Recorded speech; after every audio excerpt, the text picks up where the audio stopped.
Salut à tous, donc il y a quelques jours, début juillet, je terminais moisson des blés. Ici on a donc une ancienne parcelle de blé. Ici ce sont les chaumes, j'attends qu'il pleuve pour pouvoir la déchaumer car là le terrain est trop sec, très caillouteux, le cover crop, le déchaumeur ne rentrerait pas dans la terre. Je veux vous montrer ce que j'ai filmé pendant la moisson quand le champ n'était pas encore terminé. On a découvert, et puis ça arrive souvent, je vous l'avais déjà fait voir aussi dans les colzas, on a découvert un chaudron. Je vais vous montrer de quoi il est constitué, qui le fait, et ça s'est passé là-bas au cœur du champ à quelques centaines de mètres juste à côté de nos habitations. C'est une vidéo très courte mais je tenais à vous le montrer car il est plutôt imposant.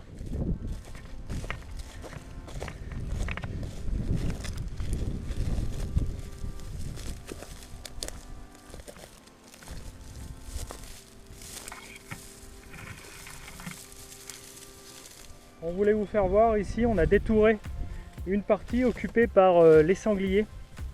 Alors le blé donc il en manque, normalement c'est plein.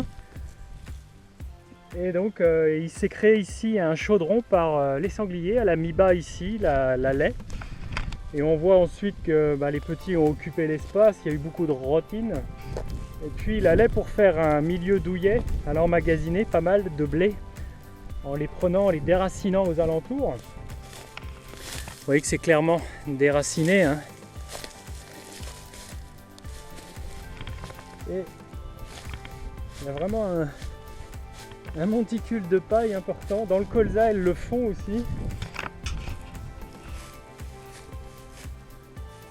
Et c'est impressionnant la hauteur que ça fait. On est à peu près à 20-25 cm d'un monticule créé. Les vues aériennes vous rendent compte un petit peu de la progression des animaux dans ce milieu.